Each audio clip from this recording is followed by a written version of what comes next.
दोस्तों, एक अच्छा डैशबोर्ड सिर्फ डाटा नहीं दिखाता, वो एक कहानी सुनाता है जो फैसला साजी को आसान बनाता है। इस वीडियो में मैं आपको एक्सेल का एक ऐसा इंटेलिजेंट ट्रैफिक लाइट चार्ट सिखाने जा रहा हूँ जो आपके आम से डाटा को प्रोफेशनल, इंटरेक्टिव और ऑटोमेट सिग्नल्स में बदल देगा। रेड, येलो और ग्रीन लाइट्स जो परफॉर्मेंस, स्टेटस या रिस्क को चंद सेकंड में वाज़ह कर दें। चाहे आपका मकसद सेल्स एनालिसिस हो, केपीआई ट्रेनिंग या प्रोजेक्ट रिपोर्टिंग, ये चार्ट आपकी एक्सेल रिपोर्टिंग को एक कॉर्पोरेट लेवल पर ले जाएगा। अगर आप वाकई चाहते हैं कि आपका डैशबोर्ड बोले तो ये वीडियो आखिर तक ज़रूर देखें। मैं हूं मुबशर अली और आप देख रहे हैं एक्सेल लैब पीके। तो चलें अपनी प्रैक्टिस फाइल की तरफ चलते हैं। दोस्तों, हमारी ये प्रैक्टिस फाइल है जिसके ऊपर जो मेरी वैल्यूज़ थी वो मैंने एज इट इज़ कॉपी करके इधर पेस्ट कर लिए हैं। इसके ऊपर मैं सबसे पहले फार्मूला अप्लाई करूँगा। स्टेप बाय स्टेप आप सीखते जाएं कि ये मैंने कैसे परफॉर्म किया है और ये जो आपको सिग्नल्स नज़र आ रहे हैं ट्रैफिक लाइट के, वो मैंने कैसे इंसर्ट किए हैं। तो सबसे पहले यहाँ पे एक फार्मूला टाइप करेंगे, इफ़ फंक्शन लिखेंगे और उसको लॉजिक ये देंगे कि अगर ये वाली वैल्यू जो है वो स्मॉलर देन 11 हो तो क्या करे, उसके ऊपर स्मॉल एल लिख दे। ये स्मॉल में लिखना है, अपर केस में नहीं लिखना। और जब ये ट्रू आए तो एल आ जाए, अगर वो फॉल्स हो कॉमा डालेंगे तो वो, अगर फॉल्स वैल्यू हो तो वो ब्लैंक शो करे, इन्वर्टेड कॉमास के अंदर ब्लैंक को शो करेगा। इसको एंटर करते हैं। अभी चूंकि वो 12 है, अब अगर मैं इधर 10 करता हूँ तो वो देखें स्मॉल एल इधर शो हो गया है। अब मैं अबव एवरेज वाली वैल्यूज़ को शो करूँगा।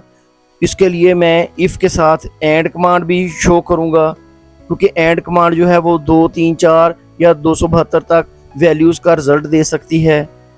मुझे रिज़ल्ट ज़्यादा चाहिए, 2 वैल्यूज़ का कंपैरिजन करना है, इसलिए मैं एंड फंक्शन लगाऊंगा और उसकी लॉजिक ये दूंगा कि अगर ये वाली वैल्यू जो है वो ग्रेटर देन या इक्वल टू 11 हो, या कॉमा डाला तो उसकी लॉजिक 2 शुरू हो गई है, या अगर ये वाली वैल्यू जो है वो स्मॉलर देन या इक्वल टू 20 हो तो क्या करे, इसको ब्रैकेट क्लोज कर देंगे, इसका रिजल्ट ट्रू फॉल्स में आएगा। इसके बाद मैं इफ़ कमांड का कॉमा डालूंगा और अगर वैल्यू ट्रू होगी तो क्या आए, इन्वर्टेड कॉमास के अंदर मैं स्मॉल एल लिखूंगा और अगर वैल्यू फॉल्स आए तो वो ब्लैंक को शो कर दे। मैं दोबारा इसको क्लिक करता हूँ, लेकिन इसको मैं थोड़ा सा साइड पे कर लेता हूँ।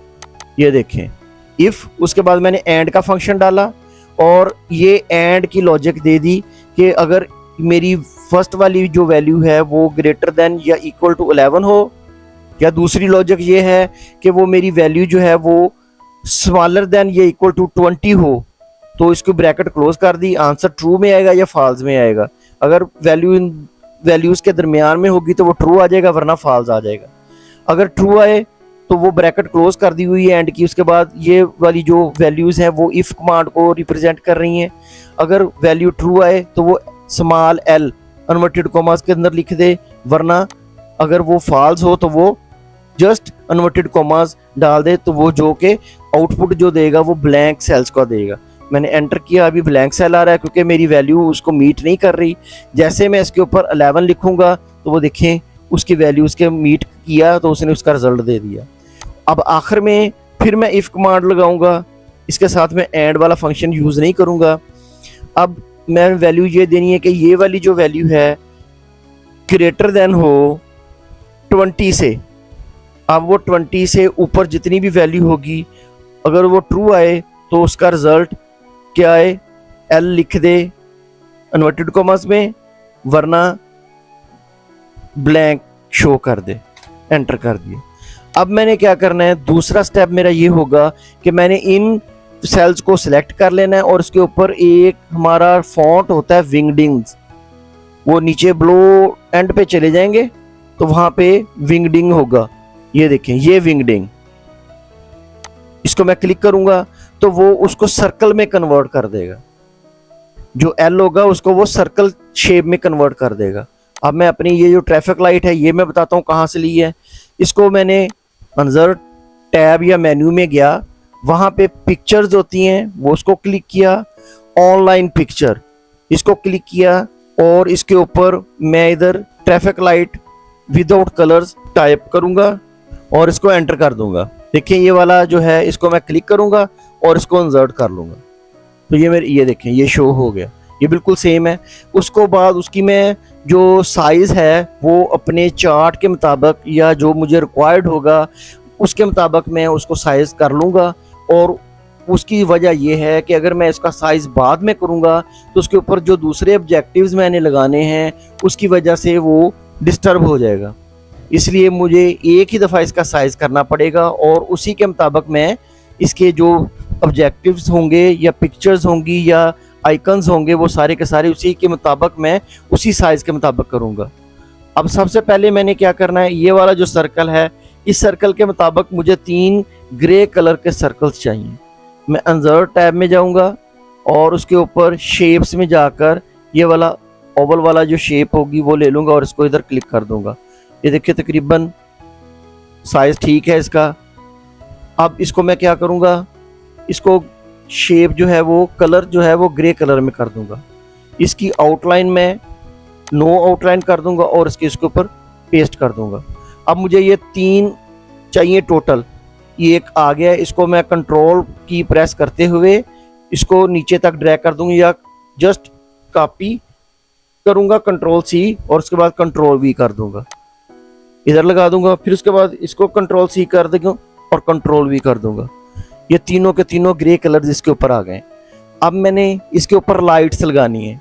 लाइट्स कैसे लगाऊंगा, सबसे पहले मैं जो रेड वाली है वैल्यू उसको मैं लूँगा, ये जो सर्कल है इसको मैं एक दफ़ा फिर कॉपी करूँगा और इधर पेस्ट कर दूँगा। अब इसके अंदर मैंने क्या करना है, इसको सिलेक्ट कर लेना है। ये देखें सिलेक्शन हो गई है और फार्मूला बार के ऊपर जाके इक्वल का साइन डालूंगा और इस सेल को क्लिक कर दूंगा तो उस सेल की वैल्यू इस सर्कल के अंदर शो हो जाएगी। अब मैंने क्या करना है, इस सर्कल को मैंने शेप फॉर्मेट में जाकर इसकी शेप जो फिल है वो नो कलर कर देनी है। अब ये देखिए इसके ऊपर हमारा सर्कल शो हो रहा है, इसको मैंने होम टैब के अंदर जाकर सेंट्रलाइज कर लेना है और इसका साइज जो है वो बढ़ा देना है। मैं 100 तक करता हूँ, थोड़ा सा बड़ा हो गया, इसको थोड़ा सा ओपन कर लेते हैं, ये लें। अब मैंने क्या करना है, इसके ऊपर कलर लगाना है। कलर कौन सा होगा, होम टैब के अंदर जाकर मैं फॉन्ट का कलर लगाऊंगा, वो सबसे पहले मैंने रेड का लगा दिया और इसको इसके ऊपर जाकर पेस्ट करूंगा, लेकिन ये इसका साइज थोड़ा सा छोटा है, इसको मैं फॉन्ट और बढ़ा दूंगा, 130 कर देता हूँ और इस साइज को भी थोड़ा सा बड़ा कर देता हूँ। अब मैंने क्या करना है, ये बन गया है। अब इसके इर्द गिर्द मैंने इसको ग्लो करना है ताकि वो ऐसे लगे जैसे रोशन हो रहा है। इसको सेलेक्ट किया हुआ है और टेक्स्ट इफेक्ट में जाऊंगा, शेप फॉर्मेट में जाकर टेक्स्ट इफेक्ट में जाके क्लिक करूंगा और यहाँ पे ग्लो, और यहाँ से ये वाला कलर मैं ले लूंगा।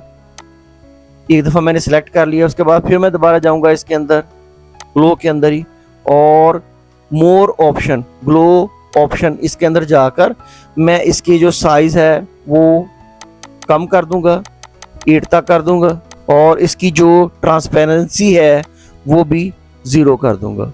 इसका मैं थोड़ा सा और साइज बढ़ा देता हूँ और इसका जो कलर है वो रेड कर देता हूँ। अब मैंने इसको इसके ऊपर लगा देना है, तो ये देखें ग्लो कर रहा है। अब इसी तरह मैंने इसके 2 और जो है वो शेप्स लेनी है। ये पहली शेप आ गई है, जैसे मैं इसके ऊपर 11 लिखूंगा तो ये शेप गायब हो जाएगी। अब दूसरी शेप के ऊपर मैं ये वाला जो सेल है इसका रेफरेंस दूंगा। अब पहले मैं दोबारा उसको शेप को कॉपी करूंगा और यहाँ पे पेस्ट कर दूंगा ताकि मेरे पास वो साइज़ वही रहे। अब इसको मैंने क्लिक किया और इस जगह पे जाके इक्वल का साइन डाला और ये वाली शेप का सेल का रेफरेंस दे दिया। अब मैं इसको 11 करता हूँ तो देखें वो सेल रेफरेंस इधर शो हो रहा है। इसका मैं वो ही साइज करूँगा 130 और इसका जो सेल जो कलर है वो मैं इसको येलो कर दूंगा और इसका जो आउटसाइड जो ग्लो कर रही है जो लाइट उसको मैं जाके ग्लो में जाके येलो कर दूंगा और इसका साइज जो है वो बिल्कुल ठीक है। इसको मैं अब इसके ऊपर लगा दूंगा। ये देखिए ग्लो हो रही है। अब मुझे एक और शेप चाहिए, इसको मैंने कॉपी पेस्ट कर लिया और इसका जो लिंक है, सेल रेफरेंस है, वो मैंने ये वाले सेल का दे दिया कि अगर इस सेल के अंदर वैल्यू होगी तो वो एल आ जाएगा और एल जो विंगडिंग्स में कन्वर्ट किया है फॉन्ट में तो वो सर्कल बन जाएगा। अब मैं इसको 21 करता हूँ तो वो देखें वो ये वाला शो हो गया। अब मैंने इस शेप को सिलेक्ट करना है और इसका साइज़ भी 130 कर देना है और इसका जो फॉन्ट कलर है वो मैंने ग्रीन कर देना है और इसके जो ग्लो साइड है उसको जाके ग्लो वाले ऑप्शन में जाकर ग्रीन कर देना है और इसको शेप को इस जगह पे लगा देना है जो को ग्रीन को रिप्रेजेंट कर रही है। अब हमारी ट्रैफिक लाइट बन गई है। अब आखिरी जो मैंने मैजिक इसके ऊपर लगाना है, मैंने कंट्रोल जी प्रेस करना है। कीबोर्ड से शॉर्टकट की है control G, go to special window आ जाएगी। आप F5 भी की प्रेस करेंगे तो वही विंडो आएगी। अब स्पेशल में जाकर ये वाली जो स्पेशल ऑप्शन है इसमें जाकर आपने ये ऑब्जेक्ट्स इसको सिलेक्ट करके ओके कर देना है। तो ये सारे ऑब्जेक्ट्स सिलेक्ट हो गए हैं। अब इधर किसी भी जगह पे जाके सिलेक्ट किए हुए ऑब्जेक्ट्स के अंदर ही जाकर राइट क्लिक करना है और ग्रुप में जाकर ग्रुप कर देना है। अब ये एक ही शेप बन गई है। अब आप इसको मूव करेंगे तो वो तमाम शेप्स इकट्ठी की इकट्ठी ग्रुप हैं तो वो एक ही साथ मूव होंगी। अब इसके ऊपर मैं दोबारा इसको अप्लाई करता हूँ। मैंने 10 लिखा तो वो देखें रेड कलर शो हो गया। मैंने 12 लिखा तो वो येलो कलर शो हो गया और अब इसके बाद मैं 25 लिखता हूँ तो वो ग्रीन कलर शो हो गया। उम्मीद है कि आपको मेरी ये वीडियो पसंद आई होगी। इसको लाइक कीजिएगा, शेयर कीजिएगा और सब्सक्राइब कीजिएगा। खुदा हाफिज़।